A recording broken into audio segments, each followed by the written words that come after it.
Hello, thank you so much for joining us today. My name is Melissa Devine, one of the site coordinators for the Region 1B MAP program, and we are presenting for you today the What's New to Medicare 2024 Learning Opportunity.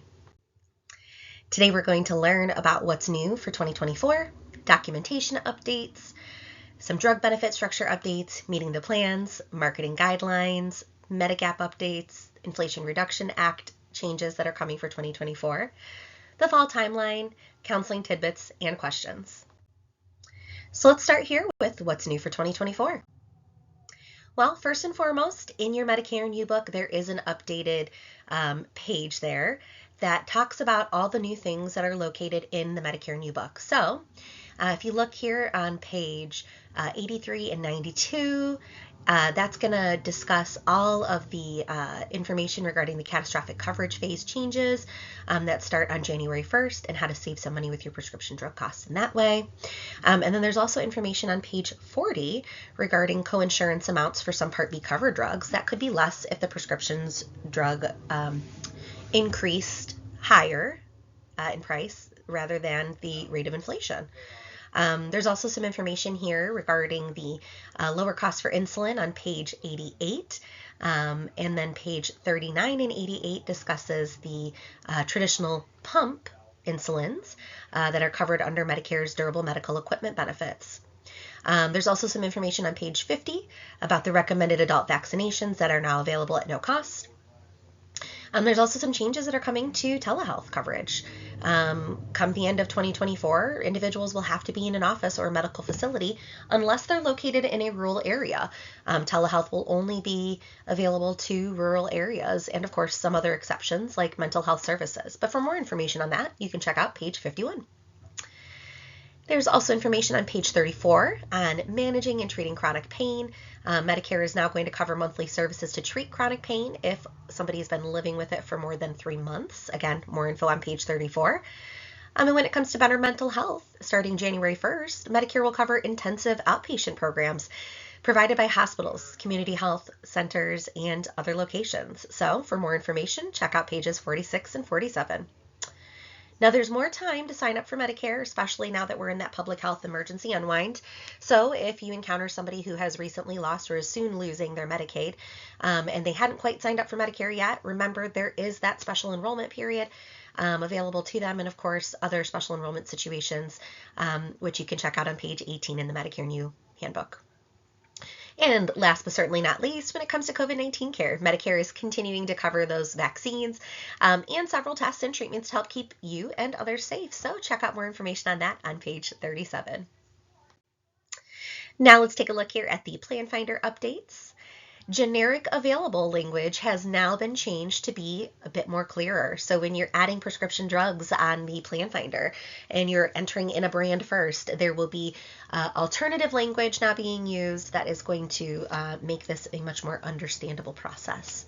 Medigap information has also been added to the Medicare.gov homepage, and star rating has been removed for Medicare Medicaid plans. It now says not available for Medicaid Medicare plans. Additional Plan Finder updates. Insulin prices are now showing at the $35 price cap. There is zero cost for recommended vaccines that will now show in the estimated drug cost table and plan details. The estimated drug cost table is updated to show zero cost for covered drugs in the catastrophic coverage phase. And plan summary page has been redesigned, along with another drug button being added to the top of the list instead of the very bottom. Now, we touched a little bit on this earlier, but for those that are been affected here by the public health emergency and are losing their Medicaid or recently lost their Medicaid and need to enroll into Medicare, they have the opportunity to utilize a 6-month special enrollment period. Now, when they enroll into Medicare during that special enrollment period, they do have the choice to begin their coverage the month after their enrollment, or they can retroactivate it to the date that their Medicaid ended. Now, if those that choose to do that retroactive situation end up without MSP coverage, we do want to make sure that they understand that they will have to pay the premiums for the retroactive months if they choose to do that. Now, regardless of whether somebody chooses to do retroactive coverage or enrollment with the month after being the start date, nobody's going to have a late enrollment penalty under this situation as long as it's within that first 6 months. And of course, we now have the 2024 original Medicare information. The benefit period deductible for Part A in 2024 is $1,632. The hospital copay numbers are $408 for days 61 to 90 and $816 for days 91 to 150. When it comes to the skilled nursing facility copays, it's $204 per day for days 21 to 100, and the monthly premium is up to $505. For Part B, the monthly premium is $174.70 and the annual deductible is $240. Now let's take a look at ShiftTools documentation. Everyone has heard that if we don't record who we serve, then it hasn't happened. But we want to take a minute and share with you why this statement is so true. First, if a beneficiary calls back and there's no record of what's been done, then there's no continuity of care for counseling, and this doesn't properly serve the beneficiary. Secondly, ACL, who's one of our funders for the program, is expecting 80% accuracy on all cost-saving documentation throughout the state. And if Michigan's cost-saving numbers aren't accurate on ShiftTools, then it can't be reported to Congress, and we can't actually state that we're saving people money publicly. And every region in Michigan really needs to up their game with cost-saving reporting. It's certainly not 1B only. But our program in general for the state, it's really important. And our program, if it doesn't receive increases, it can make it hard to run the program effectively. So we want to have increases as much as possible. And if we're unable to show what we save beneficiaries, then we can't make that case. We know that you do amazing work. And we know that with this, with or without the documentation, you guys are phenomenal. And this program is only as successful because of you guys. So if at any point in time you end up a little bit confused on the process or you need to reach out to your site coordinator for help, please don't hesitate. We want to help make sure that this 80% accuracy is absolutely there. Now, many of you may have received notifications from Robin Ukaz up in Matt Bink with information missing regarding cost savings, etc. We want you to know that if you receive those emails, she's just looking to see if you have the documentation. So if you've got the documentation and you can forward that to her, she can help upload and update that. If we're unable to provide that information to her, that's okay. She'll pull the cost savings out. Your client contact form will still stay. Your time that you spent with them will still stay. Just the savings will be removed. And that's kind of where we end up in that issue with reporting and funding.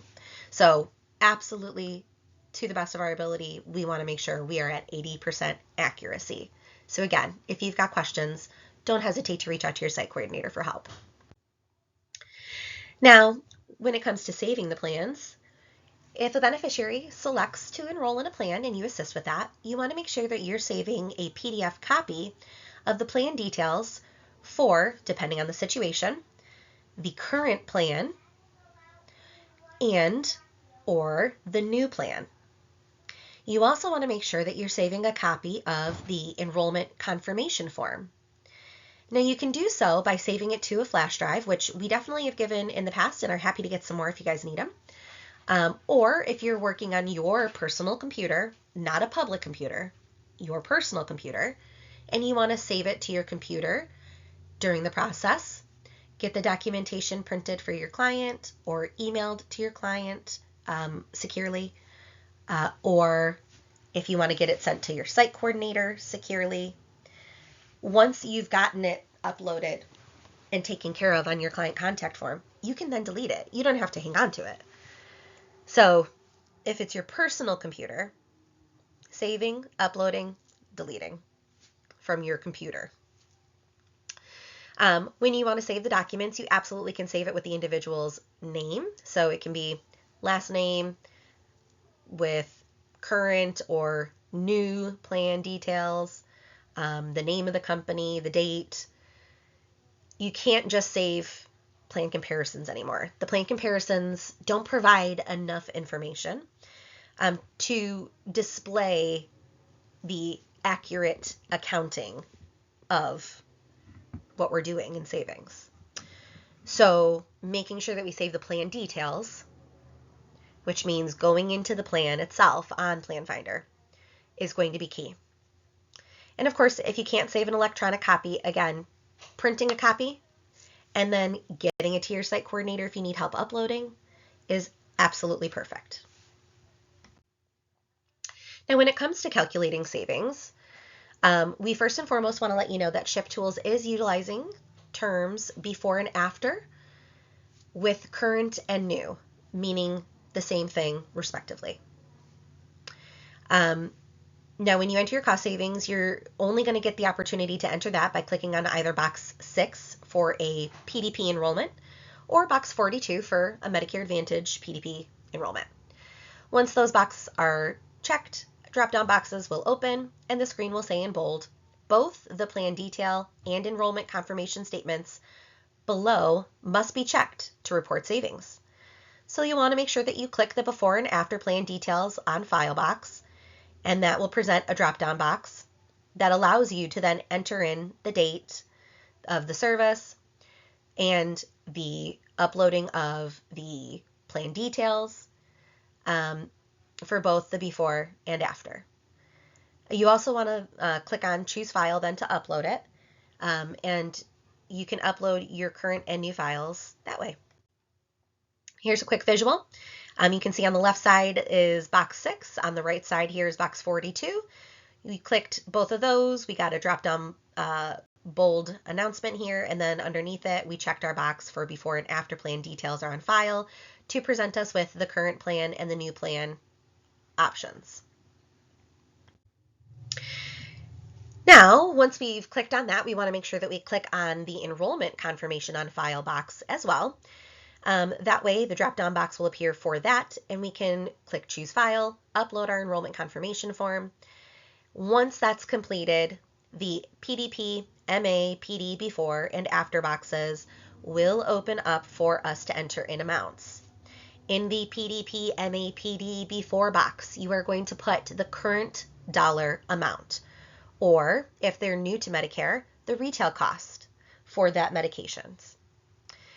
In the PDP, MA, PD after, you're going to want to put in the new yearly amount, and that is going to be as simple, especially with open enrollment, accounting for the whole year. That will be a very simple equation for you to handle. The calculation difference is automatically populated, so you don't have to actually do the physical math between the before and afters. And at that point, then our savings are uploaded, and we want to make sure that we, click on save. But some other things to remember is check your ShiftTools account before creating a new client contact to make sure that the beneficiary isn't already in the database. When you're pulling client contacts from ShiftTools, you want to go to the client tab. You want to make sure that under the client or under the counselor name that you hit that caret to drop down the options and select all. Then you can see every person who has assisted this individual. If you've never assisted them before, that's why nothing's going to populate when you search under just your name. You also are going to want to alter the dates because there is a date section underneath there. And you may want to expand your date search. And then you'll enter in their name and click Find Client. Absolutely, if there's multiple accounts for that person, click on the top one, which is the most current one, because we want to keep adding to the most current. You'll want to click on Add a Client Contact from their Client Counseling tab itself, instead of just adding a client, above where your list of people you've assisted are. At that point, then you can make sure if they're not in there, cool, you create a new client contact form. If they are, we're continuing and having that continuity of care for the client. Secondly, if the beneficiary gets medications on different timetables, some of them 30 days, some of them 90, you may want to hand calculate some of the cost savings on the dollar amounts. You also are going to want to maybe try to, enter in drugs on, the same timetable just to see if there is changes. That might affect their cost. If it's a medication that they can get in a 3-month supply and they see the difference between the 1 month and the 3 month, they might say, well, gosh, it's more advantageous for me to do a 3-month supply. Also, in your notes, in your client contact form, the proper way to list an enrollment is to type in "I assisted the beneficiary with an enrollment into X plan." We do not want to say that we enrolled the beneficiary directly. We are not allowed to do the enrollment without their consent. So if we say "I enrolled beneficiary," it reads as we enrolled without consent. If we list "I assisted the beneficiary," that absolutely reads that you were with them, there was consent, and that is what they asked for us to do. Now, if the beneficiary is enrolling in a 2023 and a 2024 plan on the same day, you are only going to complete one client contact form, and you are going to add the savings for 2023 and 2024 together. You can save all of the documents into the client contact form. What you'll have to do is potentially put them into the filing cabinet. So if you need assistance from your site coordinator, reach out because we can help you with that. You can only put in one set of documents per client contact form at a time. But the plan is that by October 15th, you can do it all together. If it's not, though, there is a way to handle that, and we can assist with that. If the beneficiary enrolls in a 2023 and a 2024 plan on different days, that's 2 different client contact forms. And to avoid duplicates, if you enroll a beneficiary in one plan and then they change their mind and you enroll them into a second plan later on in OEP, that's totally okay. All we want to do is just delete the savings information from the first client contact form. You still receive credit for the counseling sessions, and then the savings will only reflect the last enrollment, and then it will not be considered a duplicate record. Now, if for some reason they take over a month and your client contact form has already uploaded to ShiftTA and STARS, no problem. We can reach out to MapInc and let them know that this is happening so that can be flagged and we can get that taken out there for you. But certainly last and not least, you have to remember to click save. If you don't click save, then the client contact form is no longer there. Some new things to look at on ShiftTools. Under topics discussed, we've added some new fields. There is now some late enrollment penalty boxes, prescription discount card boxes. There's under A and B, accountable care organizations or ACOs, conditional enrollments, equitable relief, provider participation, late enrollment penalties. For Medigap, they added a guarantee issue right box, and checkboxes for LAS application submissions are auto-populating still. And then numerous changes took place to Medicaid. Checkboxes for MSP application submission in 69 is now also going to auto-populate. And then additions to additional topics. So, they've moved around some of the S&P stuff and where we need to place those. So just, some new things to be mindful of. Now, with the coming to Medicare Plan Finder, we always want to try to do personalized searches as much as possible. Now, personalized searches requires having a Medicare.gov account. That means that the individual, if they don't have one, is going to have to create one, which you can be there to assist with, but you do need to make sure that you indicate that information, that you received it verbal or written in your notes section. But having a personalized account allows us to do a personalized search where we can see the LAS eligibility, their current plan gets auto-loaded, their drug list for all current Medicare beneficiaries is auto-loaded, and it gives us the opportunity to have a quicker jump off point for our clients, and really be mindful of their time in the process. Make sure, though, that as those drug lists are auto-populated, that you review them just to make sure there's nothing that was like a one-off antibiotic or even something that's the first time it's been filled, but it's a new addition. Always review that drug list with them. The username and password can get typed into the client contact form in ShiftTools, so that it is there for future assistance. And 2023 and 2024 plans are available to review, so make sure that you're looking at the right year. You can toggle between them through a hyperlink on the Medicare Plan Finder's webpage. Now, we receive funding to be a part of the Senior Medicare Patrol. which is the national program that educates and reports fraud, abuse, and scams. So, as such, it is important that we provide and document education for our clients. So, Mapping heard everyone and had made some documenting S&P education clearer and easier. So, if you're simply providing education, you don't need to click anything other than box 120 in the general healthcare fraud, error, abuse, and scams education. Please make sure that you do include specific notes, though, in the notes section. Also note that any S&P client contacts are going to be listed as pending until MAP Inc. reviews it. And it will stay pending if you have not included the proper notes. So something specific that you could list in your notes would be, I spoke with the beneficiary regarding protecting him or herself from identity theft by safeguarding his or her Medicare card. I warned the beneficiary to shred or tear up any junk mail from plans that he or she does not do business with, to avoid somebody else completing enrollment information using his or her name. Things like that are appropriate for the notes section. It cannot just be, provided S&P review through general healthcare fraud, error, and abuse. They need to know a little bit more as to what that was. Now, when it comes to reporting fraud, abuse, and scams, if you are in a counseling session and you encounter a specific fraud, abuse, or scam that the beneficiary wants to report, that's going to get, a box here in section 6. We're going to select boxes 88 through 95, depending on the situation. And then we're going to include very thorough notes in our notes section, section 9. And then we're also going to contact our site coordinator for further assistance. The site coordinator is going to then help alert MAP Inc. so that they can help support the process along the way. And then also, too, if there's other guidance like needing to report to OIG, we can assist with that as well.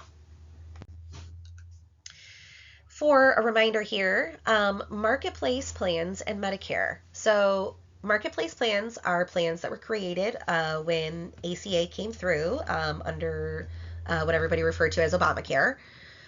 Those marketplace plans are there to help save money for individuals who are not eligible for Medicaid and or not eligible for other insurances like Medicare, and they need an option that is affordable and feasible for them.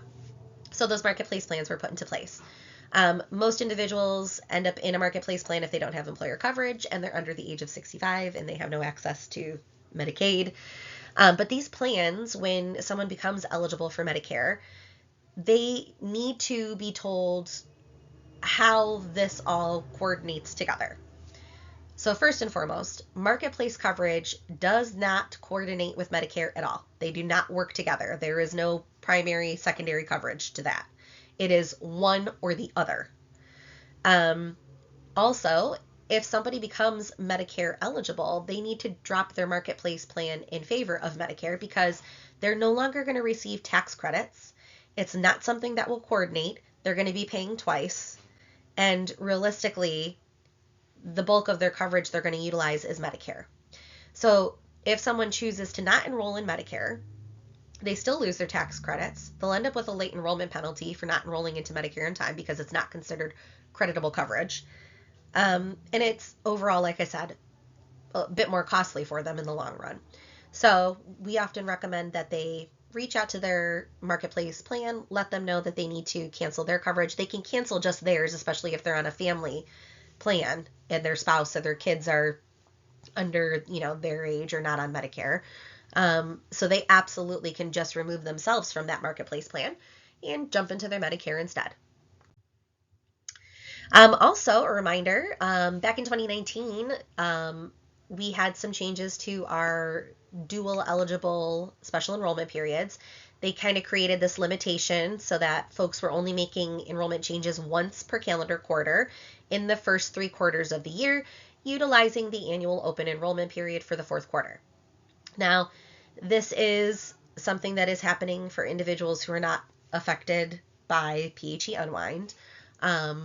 What that means, though, is that these individuals are now having to use OEP. So if they have LIS and they want to make a change, they do still need to be seen and taken care of during OEP. Otherwise, they have to wait till January, and then that coverage would take effect in February. Now, for those who might be considered at risk, that means that they are at risk for misuse of frequently abused drugs like opioids. That is something that the plan will send to them directly to let them know. It will let them know that they are considered high risk and that they are not eligible to utilize the special enrollment period. It is not something that we will know offhand. It is not something we can find on Medicare.gov. It happens absolutely on the back end with the plan itself. But if you encounter somebody who says, yeah, I received this letter and it said I couldn't, then that's what that is referring to, and you have a little bit more knowledge to be able to guide them through. When it comes to Medicare Advantage, there's also a Medicare Advantage open enrollment. They're not limited to just October 15th through December 7th to make MA plan changes. If somebody is enrolled in a Medicare Advantage plan effective January 1st, they can utilize January 1st through March 31st to switch out of an MA plan and into a new one, or into original Medicare with a PDP. So again, they can still utilize the open enrollment period this year for changes for 2024, but they can also, if they're in plan starting January 1st, utilize January 1st through March 31st for that MA OEP timeline. Now let's take a look here at the 2024 standard prescription drug benefit structure. All right, so for 2024, for Part D, this is just Part D, standard Part D. The deductible is no more than $545. Not all plans have deductibles. Not all plans have a full deductible. The maximum that a plan can charge for their deductible in 2024 is $545. When somebody is in the initial coverage limit, they will exit the initial coverage phase and enter into the coverage gap once they have paid $5,030 into their coverage. They will then enter into the coverage gap, and they will stay there until they've met their true out-of-pocket threshold, which is $8,000 for 2024. And then once they have met that true out-of-pocket threshold of $8,000, they enter into the catastrophic coverage level. And that is where we used to see a 5% or the $4.15 or $10.16 based off of generic or brand, depending on whichever amount was greater. That is no longer a situation. For the Inflation Reduction Act of 2024, the minimum cost sharing in the catastrophic coverage phase is now 0, and it is no longer applicable. When it comes to the coverage gap, everybody is still paying 25% regardless of name brand or generic medications. For the Part D penalty calculations, that is going to be based off the national base premium, which we know changes each year. For 2024, it is $34.70. For those that have extra help, LIS, if they are institutionalized, so they're in a long-term care facility, their expected copays are $0 for their medications. For those that have My Choice waiver, home and community-based services like PACE, those are also a $0 copay. And for those that have Medicaid at 100% of the federal poverty level, they can expect to pay $1.55 to $4.60, generic versus brand. And then for those that qualify for full extra help, which is 150% of the federal poverty level, they're looking at $4.50 to $11.20, generic versus brand, regardless of whether it's full extra help or partial extra help. The extra help program has been expanded as a part of the IRA, the Inflation Reduction Act. And that means that now those who qualify for partial extra help actually get full extra help benefits as well. So that's why we see there's no deductible anymore in the partial extra help field, and that the cost sharing in terms of copays for generics versus brand is the same at $4.50 and $11.20. Now, for those that do have LIS, we know that there are certain plans that will work with LIS, and that LIS benchmark premium will help cover the cost of the monthly premium. For 2024, the LIS benchmark premium is $35.85. So if the plan participates with that and their premium is $35.85 or less, then the individual will not have to worry about paying anything additional for the premium. And this is just, again, a brief look at that Part D structure in a little more detail like we talked about. So when individuals enter into their Part D benefit structure, it typically reflects this that you're seeing on this slide. They will enter into the deductible phase first, where they have to pay the full negotiated cost for their drugs up to, again, the maximum of $545 for 2024. The deductible may not apply to certain medications, especially if they're tier ones. So not every person is going to see this deductible as a thing for them. So please keep that in mind as you're doing your counseling. There's also, a point in time in which, again, if their deductible is less than 545, they'll exit that a lot quicker and enter into the initial coverage phase faster. So once the deductible phase is met and they are in that initial coverage phase, they're going to pay their full negotiated copays or coinsurances for their medications until they've paid $5,000 or $5,030 in total drug costs. Now, total drug costs includes the amount that they and their plan has paid for their covered drugs. Once they've paid that $5,030 in total drug costs, they then enter the coverage gap, where they're responsible for 25% of the total cost of their medications until they've paid $8,000 in their true out-of-pocket cost, or until the insurance has been billed $12,447 in retail cost. That $12,447 amount we are more likely to see in individuals who have high expense meds. I'm talking like expensive heart meds, respiratory meds, things of that nature. But either way, once they've paid that $8,000 in true out-of-pocket costs, or they've billed the insurance a total of $12,447 in full retail cost, they then enter that catastrophic phase. And in that catastrophic phase, that's where there is no longer any responsibility for cost sharing on their drugs. Now, this is just a quick look here at how the structure functions if you want to see it at a horizontal level. You can see based off of the color map legend here that the reddish orange portion there is referring to the deductible phase. Again, that's where they're paying the full pricing for their drugs until they've met their deductible. Once they've met their deductible, now they're into their negotiated copays and coinsurance portions up until they've paid $5,030. Once that $5,030 is met, they enter into the coverage gap, or the donut hole. That's where they're responsible for 25% max copays on their medications, regardless of brand or generic. And they pay that until they've paid a full $8,000 out of their pocket, or until the insurance has finally been billed $12,447 in retail costs for the meds. Once that's happened, they reach that catastrophic coverage there in blue, where they pay $0 for the remainder of the year in terms of copayments and coinsurances for their meds.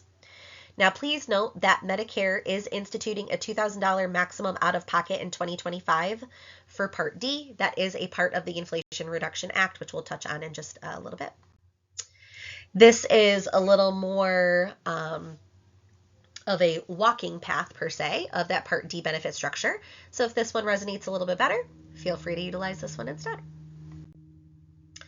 And we're going to take a look at the late enrollment penalty. If somebody did not have creditable coverage and they did not enroll in Part D, they're going to have a late enrollment penalty. That penalty is going to be added onto their monthly premium, and it will continue for the entire time that they have Part D coverage. Now, the late enrollment penalty goes back to June 2006. So if they never had Part D prior to 2006, you want to begin your calculation from June 2006. Now, there are opportunities and ways to calculate, which we've got, down here for you. The calculation is taking 1% of the Part D base beneficiary premium and multiplying that by the amount of months that they did not have creditable coverage and did not have Part D. So again, if they've never had it, we start the calculation at June 2006. And that penalty amount is going to change each year because that Part D base beneficiary premium changes each year. So make sure you let them know that as well. But this penalty is information that will come from CMS. It is not something that we have to calculate for them and they have to know before they enroll. It is usually nice to know before they enroll, so we do try to give them that information. But they will get an official notification from CMS on this ahead of time so that they're aware. Now, when it comes to Part D, IRMA, or even Part B, IRMA, right? Any of those premiums are subject to income adjustments. And this is for beneficiaries that have a significant income, and it's based off of a sliding scale, and based off of IRS tax returns from 2 years prior. There are 6 income categories, and each category has a set dollar amount associated with it. And if there's been a significant change in income, somebody is able to appeal their IRMA determination by submitting a change of life circumstance form to Social Security, which you can get from your site coordinator. And this is a look at the Part D IRMA for 2024. As you can see, the IRMA numbers themselves have not changed, but the income levels have. So for an individual tax filer with an income of $103,001 or more, they're going to need to pay attention to the IRMA Part D sliding scale. For joint tax filers with an income of $206,001 or more, they're going to want to pay attention to the IRMA numbers. For Part D, those that are above that threshold are going to have $12.90 or more tacked onto their Part D premium to pay as well. And again, this is a notification that comes from Social Security. It is not something that we have to calculate. We do have the brackets available so they know what to expect, but they will get an official notification from Social Security. This is a look at the 2024 IRMA numbers for Part B. So you can see here if, again, we're under the same income brackets, right? If we're above those thresholds of $103,001 for a individual or single tax filer, or $206,001 for a joint tax filer, that's where we're going to see that Part B increase. So it would go from $174.70 to $244.60. That's why it's really important that if we can share the information, again, reminding them that SSA will send them an official notification, but giving that guidance, and they say to us, oh, well, I don't have income like that anymore. I've been retired for 2 years. We can say, oh, well, we've got this form that you can fill out. Let's get this appeal going for your IRMA and make sure you're not paying more than you need to for your coverage. All right, 2024 LAS Extra Help. So, exciting news. The income thresholds that are based off the federal poverty level have been expanded. So for 2024, the Inflation Reduction Act expanded the program eligibility. It is no longer going to be 135% or lower. It is now 150% of the federal poverty level. And that gets those individuals access to the full LAS benefits. These changes, so any increases to income and asset levels, is going to change in January. Those will be announced later on so that we'll know, usually closer to January. But usually if somebody's eligible now, they're eligible for all of 2024. And so that change really won't need to occur for them unless they've received notification that they no longer qualify. The benchmark premium is, again, $35.85. So if they are in a plan with $35.85 of a premium or less that works with LAS, then they won't have to worry about that monthly premium each month. Now let's take a look at the plans themselves. So for 2024, we have a total of 21 Part D plans available. That is a decrease from last year. We lost 3 plans in that. Of these 21 plans, though, we have 13 plans that are enhanced and 8 of them that are basic, 4 of them that are a $0 deductible. Of those $0 deductible plans, our lowest premium plan is WellCare Medicare RX Value Plus, and that monthly premium is listed at $78.90 a month. It is an increase of $7.60 from last year. We do have 5 plans under a $25 monthly premium. Of those, the lowest Part D premium plan is WellCare Value Script. It is a $0 monthly premium. That is a decrease of $3.20. It is a legitimate premium number. Um, their cost sharing might be a little bit different within their plan, their structure based off of their formulary listing. So $0 is $0 for the monthly premium. It is a legitimate plan. The highest Part D premium is Prescription Blue Premium. That plan is $117.40 a month. It did increase by $5.40. And then, of course, the average Part D premium is $51.37. And we have 5 Part D plans with gap coverage. Of those with gap coverage, the lowest cost plan is through Humana Walmart Value RX at $35.10 a month, which is a decrease of $16.80. Just as a piece of information for you guys, the 2024 National Part D providers are Aetna Medicare, Cigna, ClearSpring Health, Humana, Mutual of Omaha RX, United Healthcare, and WellCare. This is a look here at the MA plans with the Part B premium reductions. This list is the same as 2023's because we are still awaiting some of those summary of benefits for the 2024 plan. So as these get updated or change, we'll let you guys know. These are the plans that participate with that PDP LIS assistance and ultimately get you a 0 monthly premium.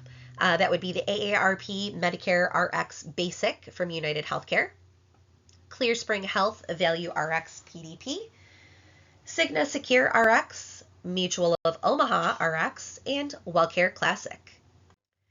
And when it comes to special need plans, we do have C-SNPs, I-SNPs, and D-SNPs available in Region 1B. The C-SNPs are for chronic illness, and those are through companies like Align Kidney Care, Humana Choice Diabetes and Heart, Memory Care through Align, and Zing Select Diabetes and Heart Michigan, and Zing ESRD Select Michigan. For our I-SNPs, those are for those that are institutionalized. That means that they're in long-term care facilities. And those plans are Erickson Advantage Guardian and Senior Care Align. There are 14 dual eligible plans in Macomb, 14 in Washtenaw, 15 in Livingston, 18 in Oakland, 12 in Monroe, and 12 in St. Clair. And dual eligible plans are for those that have full Medicaid and Medicare. There are some D-SNPs that will accept individuals who have MSPs. However, if they have an MSP that is a spend down, it is not likely they will get into the D-SNP because they have to meet a deductible before they even have access to Medicaid, and you need to have Medicaid to have a D-SNP. And a reminder here on MA plans and extra benefits. MA plans change. And so if you choose to disenroll from a plan and you have a dental, vision, or hearing rider, that rider could still be in effect. So we want to make sure that the individuals cancel the rider separate from the enrollment on Plan Finder. And of course, if they're interested in trying to keep it and they talk to the company and the company says they can, go forth and conquer. New extra benefits that are listed in Plan Finder include, again, fitness benefits, transportation, telehealth, chronic pain, the flex cards, OTC benefits, and more. Now for low performing plans, in order to promote better quality and better choice, Medicare is sending notices to those who are in a Part D plan or a Medicare Advantage health plan that fails to get at least a 3-star quality rating for 3 straight years. That notice lets them know about a special enrollment period to enroll in a 4 or a 5-star plan. So again, CMS will send out this letter to those individuals letting them know and letting them know of their SEP so that they can switch into those plans. And if a Medicare Advantage plan or drug plan has a 5-star rating available in a beneficiary's area, they can use that 5-star special enrollment period to switch from their current plan to a different plan with a 5-star quality rating. This special enrollment period is available only once between December 8th and November 30th the following year. If the beneficiary moves from a Medicare Advantage plan that includes a prescription drug coverage to a standalone prescription drug plan, they will be disenrolled from the Medicare Advantage plan, including the health benefit. The beneficiary then will return to original Medicare for their health services and switch to a 5-star PDP plan. This again can only happen if there's a 5-star PDP plan or MAPD plan available in their area. And again, they, will want to make those changes. Let's take a look at some marketing guidelines. All right, so plans and third-party marketing organizations, they have to submit all marketing materials, including radio and TV ads, for review to CMS prior for use and distribution. Marketers must indicate what plans and companies they're representing. They cannot discriminate based off of race, ethnicity, national origin, religion, gender, age, mental, physical disabilities, health status, and more. They also are not allowed to target higher income areas or state and imply that their plans are only available to seniors rather than all Medicare beneficiaries. And they're not allowed to use the term free to describe $0 premiums, reductions in premiums, including the Part B buyback or give back reduction. They can't utilize that in reduction in deductibles or cost sharing. And they can't even use it when it comes to LIS, cost sharing for individuals with dual eligibility as well. Plans must include the plan type at the end of each plan name on all communication materials, including marketing material when the plan name is mentioned. Plans are also still prohibited from conducting back-to-back educational and marketing sales events within 12 hours in the same or adjacent location. Plans can now set up marketing appointments and distribute business cards and contact information for beneficiaries to initiate contact. This slide does detail other prohibited activities. So if a beneficiary brings up a possible marketing violation, gather as much information as you can, contact your site coordinator, and we'll assist you through more. And these are some examples of disclaimers that marketers have to use. So please note that they need to reinforce and reference that each state has a SHIP program and that we're here to help. So, third-party marketing organization disclaimers are revised to now read, we do not offer every plan available in your area. We currently represent X number of organizations which offer X number of plan products in your area. Please contact Medicare.gov or 1-800-Medicare or your local SHIP program to get information on all of your options. They also now have to say, currently we represent X number of organizations which offer X number of plan products in your area, and you can always contact Medicare.gov, 1-800-Medicare, or your local state health insurance program for plan choices. Now let's take a look at Medigap. While there has not been a change to the graphic in the Medicare and You book for 2024, CMS has recently released all of the out-of-pocket limits for Plan K and L for 2024. So Plan K's out-of-pocket limit for 2024 is $7,060 and Plan L is $3,530. As your individuals are referencing the Medigap plan chart, make sure that you do notate these changes so that they will know what the accurate information is. Now, there are some Medigap plan providers that are providing extra benefits to, try to be competitive in the market of Medicare, right? They want to offer extra benefits like dental, vision, hearing, gym memberships, things of that nature. There are companies that are offering these extra benefits. They are listed here to the right, and they are either going to be programs that are discount programs, or they can be parts of the contract that you purchase within your Medigap, or they can be a separate rider. So specifics are included under each company on their website as well. So if the individual wants to know more, you can check that out on the plan's website. When it comes to Medigap resources, we suggest that you use the SHIP TA Medigap Plan Finder. We do find that it tends to have a bit more detail and a bit easier functionality for comparisons for individuals. You can find it located on your SHIP Tools library. It should be the very first box on the library when you click on the library tab.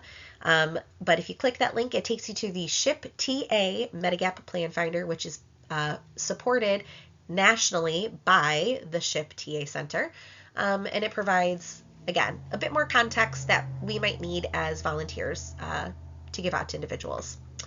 Now, there are alternative resources like Medicare's Plan Finder, Department of Health and Insurance, Department of Insurance and Financial Services, and even other associations that can help.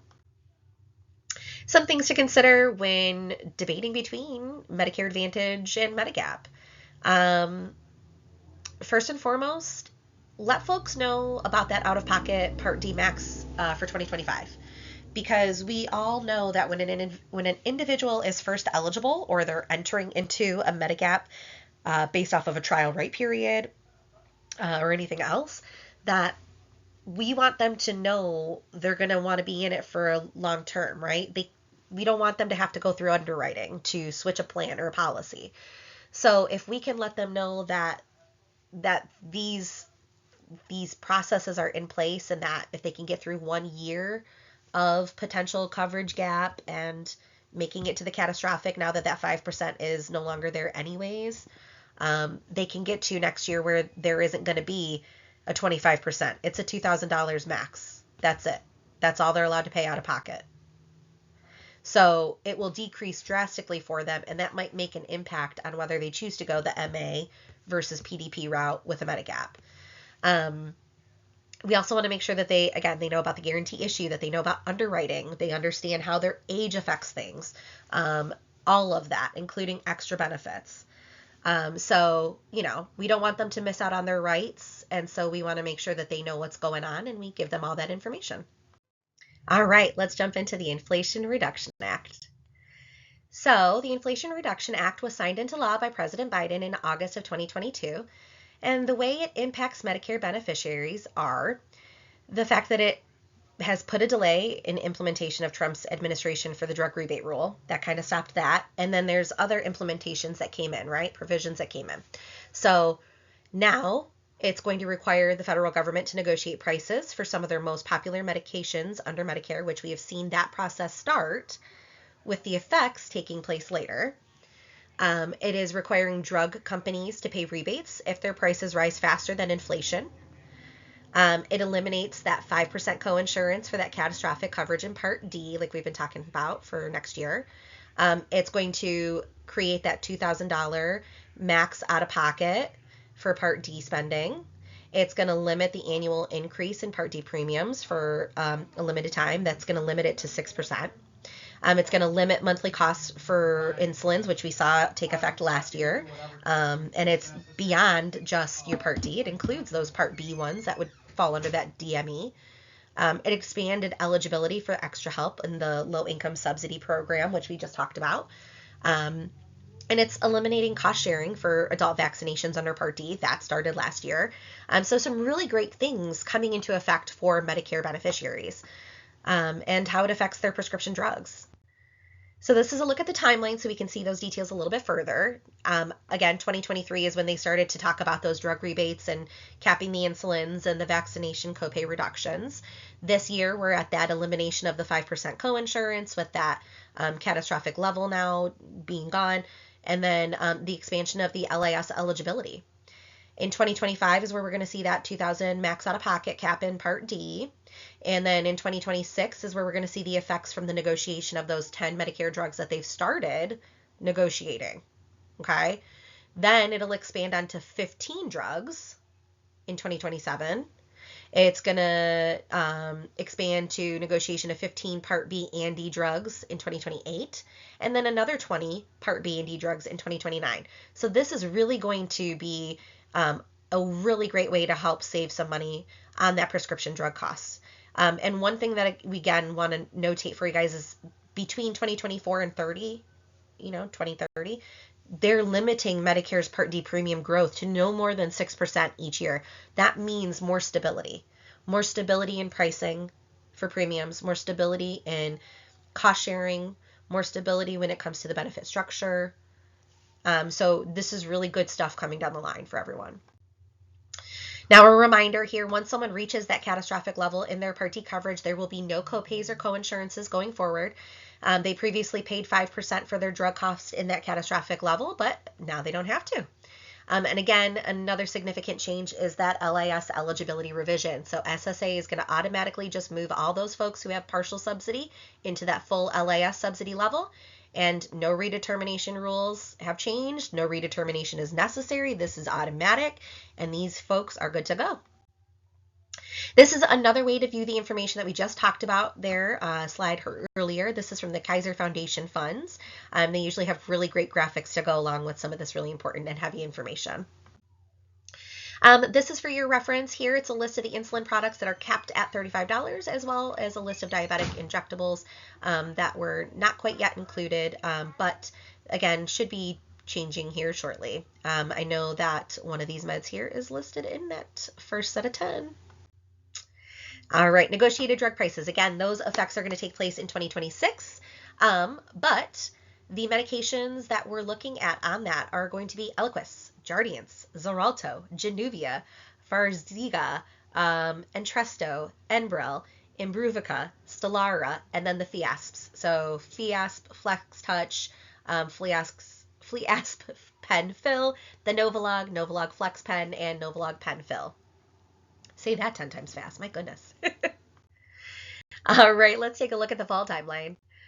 So in September, typically early September, we start to see the SSA review of LAS going out to individuals. That's where they're going to get notified as to whether they get to have it for, the remainder of the year, if they need to do a redetermination or not, and so forth. And in late September, we start to see the plan updates getting mailed out to individuals along with that Medicare and U-Book. And in October, the marketing begins October 1st with OEP beginning October 15th, and mid-October, our star ratings are released. And usually late October, we start to see the non-renewals mailed and LAS redetermination notices officially out. November is typically when we see the Part B premium announced or COLA announced, although we were very lucky this year and just recently got it. Again, same thing in December. We used to see some of those things too, but the biggest thing for us right now is now that we've got our COLA information and our Part B numbers and our A numbers, December 7th. Mark it on calendars, guys. December 7th, OEP ends. All right, and then January 1st, not only does the coverage begin for those changes that were elected on in OEP, but January 1st is also the beginning of the MA OEP timeline. So again, if somebody has an MA plan that they are in effective January 1st, they can jump right into that MA OEP January 1st through March 31st each year. All right, and this is a reminder of the fall mailings and who they come from. SSA is the sender for things that are pertaining to LAS. So redeterminations, loss of deemed statuses, all of that's coming from SSA. And those, again, typically kind of come in September. For CMS, they're going to send out the reassignments, the consistent poor notice plans, the LAS chooser, the Medicare and U-Books, the 5-star SEP option, things like that. Those are all going to come from CMS. Now, when it comes to the plans, they're going to send out marketing materials. They're going to send out that annual notice of change. That's the document that lists all the changes that are taking place to that plan for next year. They have to send those to those individuals, and they have to get them to them before OEP, because that's important for individuals as they're assessing their plans for next year. They also have to send out those plan non-renewals in that time as well. So if a beneficiary sees something from their plan, tell them to hang on to it, keep it, because if they toss it, they're going to lose that information, and they're not going to know then what annual notice of change, plan updates or changes are coming down the line for that specific plan. All right, and there are 3 enrollment period categories. We've got the initial enrollment period, which is the 7 months when someone's first eligible for Medicare. So 3 months before they turn 65 or, their 25th month of disability, or it includes also the month they turn 65, and then up to 3 months after. So they've got 7 months for that initial enrollment period.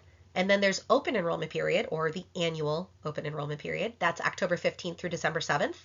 And then special enrollment periods, which can include, if somebody has moved, if there's been a loss of coverage, a 5-star change, LAS changes, Medicaid loss, etc. Sky's kind of the limit, not really, but sort of. And there is SEP charts available that your SE has that they can get to you that will assist with that. All right, some last minute counseling tidbits.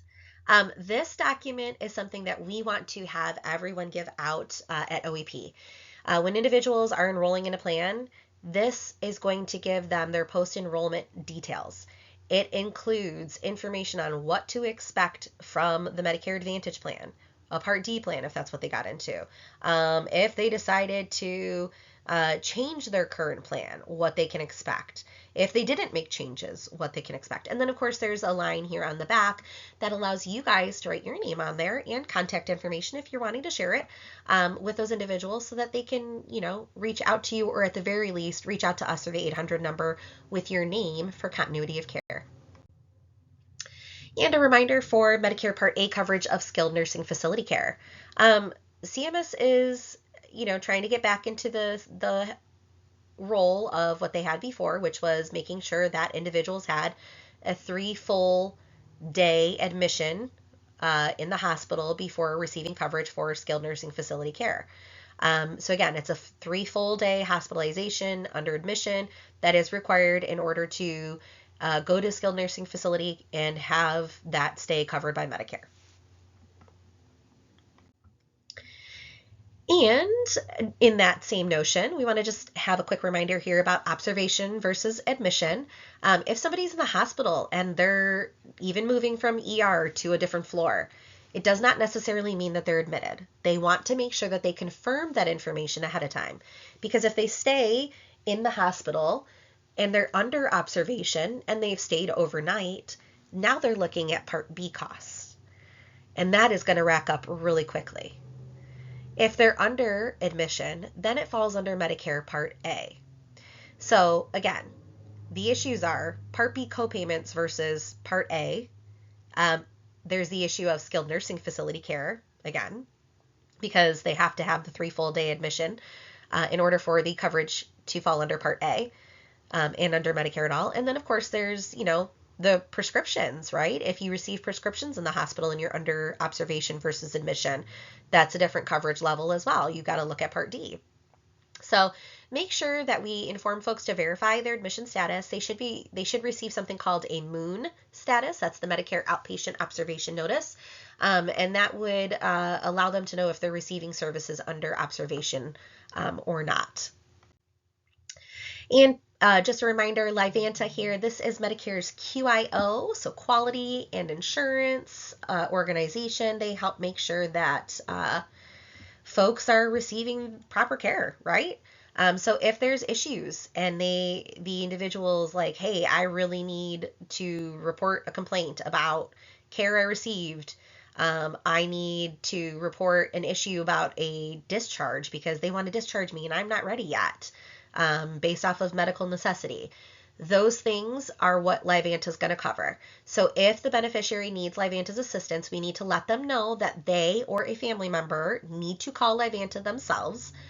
They can call the 800 number here listed on our slide. And of course, there is this website link.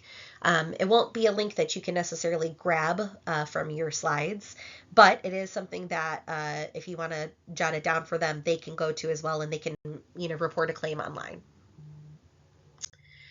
All right. And when it comes to Medicare Plan Finder, we know that some things are going to be wonky, right? Because that is, just the nature of the beast, right? If things are busy, bandwidth falls short. So the first thing we want to do is rule out any issues with our computer or our network. So what we would recommend is, first and foremost, what web browser are you using? If you're not utilizing Google Chrome, you're going to have issues. Medicare Plan Finder works best on Google Chrome. So I would start with looking at that. Then I would start with, okay, if I'm on Google Chrome and it's working, maybe do I need to just restart my computer? Has it been on for too long? Have I not given it a break? Too much battery usage? Blah, blah, blahs, right? Restart your computer. If that doesn't work, is it my internet? Do I need to reset my internet? We can look at that. And if none of those things work, then we start to assess if it's bandwidth, right? So we look at those issues and we report them to CMS. They can reset their servers as well. Please note the peak times for this is 11 a.m. to 5 p.m. Everybody's, doing it during normal business hours. And if you find that there's an issue in terms of Plan Finder accuracy, first and foremost, you have to try to repeat the issue. There is sometimes just one-off things that just randomly happen because it's technology. So If we repeat the same steps we took before and it persists, then we know that it's an accuracy issue, and that can get reported via the Medicare Plan Finder intake form, which is located on ShipTools, and your site coordinator can get you a copy of it. But it will allow us to report that. That information can get to MAP Inc. and to CMS, and some of those things can be changed. And if you need to, you can do a general search for the individual, and if you find that there's issues within the general searches too, let us know. But try to repeat the scenario first before we report it for accuracy issues. And just remember to make sure that you report on ShipTools, including your cost share savings. This has to include those verification documents, and we need 80% accuracy. And if you are not comfortable uploading your stuff, touch base with your site coordinator. See what you guys can work out. I am sure that they'd be happy to work out something with you to make sure that we can get your client contact forms uploaded accurately and showing all of that hard work that you did. Secondly, we want to incorporate fraud and education into every counseling session with every client. And I know sometimes it can feel redundant, and I know that sometimes it can seem daunting, and we might even forget. But maybe one easy way is to have some S&P brochures or some S&P journals next to us. So then that way, as we're talking, we can say, oh, and by the way, here's an S&P journal to take with you. Keep track of your health services. Check your MSNs, check your explanation of benefits if they have an MA plan, and see what things are coming down the line. If it doesn't align with services you've had, let's make sure we report that. That's a real easy, organic way to incorporate that fraud education in S&P counseling. And if you haven't already, sign up to help out on Medicare open enrollment event. We know that these things are very important, and this makes a difference between how many clients we can see during the day. So obviously, the more counselors we can get, the better. So if you haven't had a chance to yet, I recommend that you reach out to your site coordinator. We can always add you on at last minute. That's not a problem. And of course, if you're doing virtual counseling, just a reminder that your site coordinator will send you your phone contact for your Zoom license information and your schedule with your OEP appointments the day before. If not the day before, then if it falls on a Monday, the Friday before. All right. And if you guys have any questions, we are happy to answer those.